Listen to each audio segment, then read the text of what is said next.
So ngayon mga idol is mayroon tayong tanggap na isang Oppo A5s na cellphone. Ang problema nito mga idol is sige na lang siya nag-restart. So yan, pag i-charge natin siya, meron siyang charge na 97%. Pero pag pina-under natin ito mga idol, magre-restart lang ito siya. Pero kapag nakasaksak naman yung kanyang charger mga idol, is hindi siya namamatay. Namamatay lang siya pag hindi siya nakasaksak yung charger niya.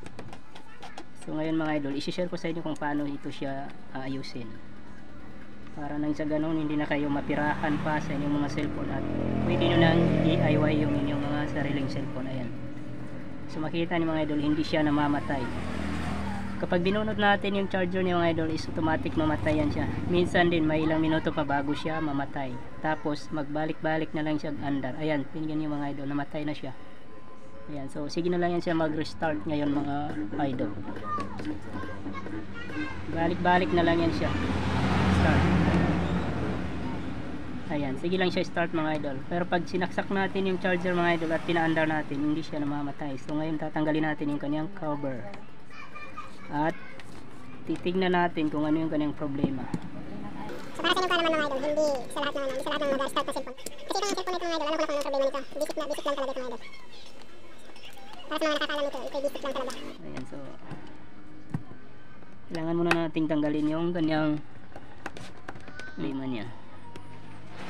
Pwede na rin gayahin ang ganitong procedure or technique or tricks para maayos niyo yung inyong sariling cellphone. So kailangan natanggal yung kanyang SIM slot mga idol.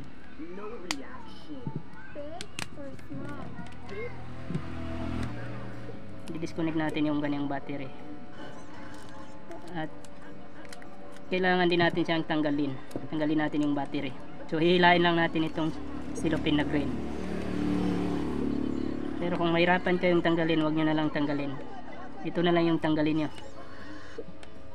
Pero hindi nyo lang siya maayos ng hindi nyo lang siya mahawakan ng maayos yung cellphone nyo or yung battery. Kasi ito yung nire-repair natin mga idol, itong kanyang battery. Kasi may sira dito sa kanyang battery mga idol. Yung tinatawag ng mga technician na kuto ba. Kailangan nating tanggalin yung kuto dito sa kanyang battery. Dahil ito yung magiging dahilan or sanhi kung bakit siya nag-restart or hindi mag-andar pag hindi nakasaksak yung charger niya. Tanggalin na lang natin ang battery mga idol. Pero madulas yung kamay ko. Ayan.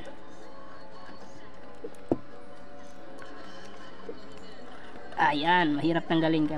Madulas yung kamay ko mga idol, yung daliri ko.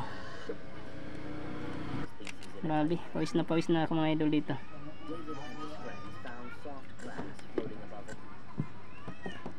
Ayan. Lalagyan natin siya ng agay. Lalagyan natin ng thinner mga idol para madaling matanggal.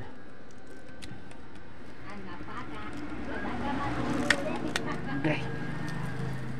Huh.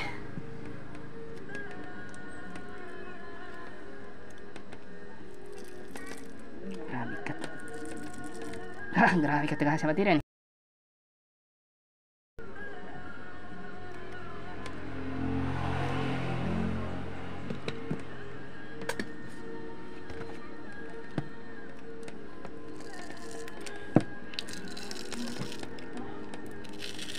Ayan. Uy. Natanggal nga siya mga idol, pero pati yung kanyang hawakanan natanggal na rin. So grabe katibay yung pandikit niya mga idol. Kasi ngayon pa lang, first time pa lang ito natanggal ang kanyang battery. Sobrang solid ng battery nitong cellphone na ito mga idol. First time pa lang niya natanggal ang battery. Kaya sobrang higpit ng pandikit.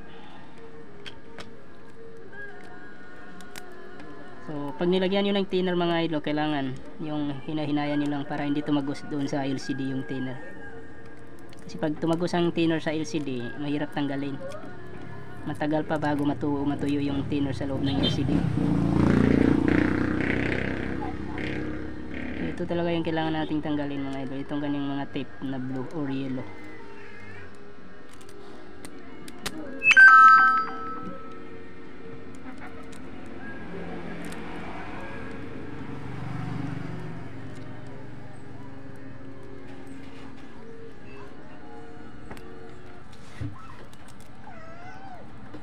Ayan.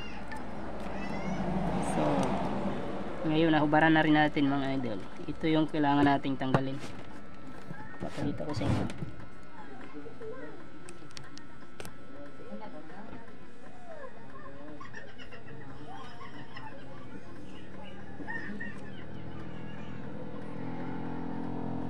Ito yung kailangan nating tanggalin mga idol, itong pisa na ito. Tatanggalin natin siya gamit ang solda. Kailangan lang natin siyang i-jump. Pwede na rin natin siyang i-resolda na lang mga idol, hindi nyo na i-jump, i-resolda nyo lang kasi parang kumukupas na yung kanyang dating solda.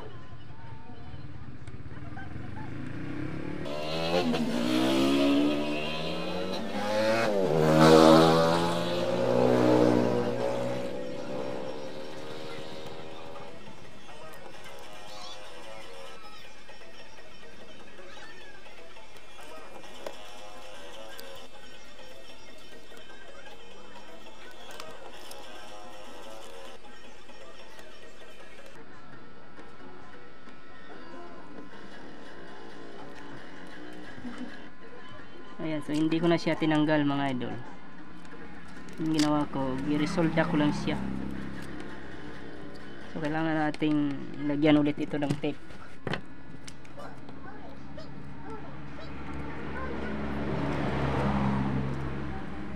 So ang gamit ko mga idol is masking tape. Pwede naman kahit anong klaseng tape. Ayan. So balik na natin mga idol. Para i-try natin ulit.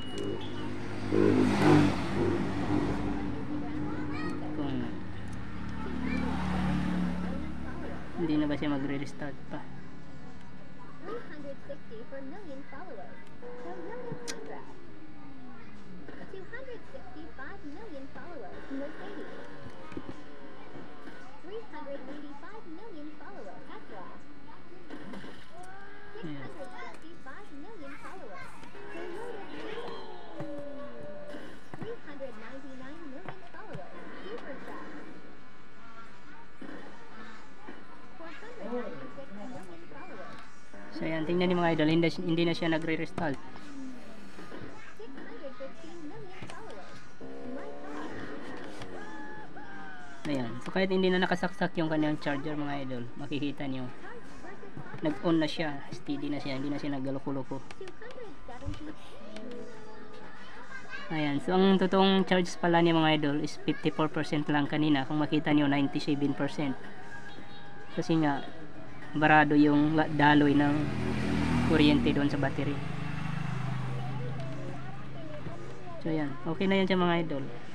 Hindi ko nag-jump or tinanggal yung kanyang fuse, kundi giresolda ko lang siya.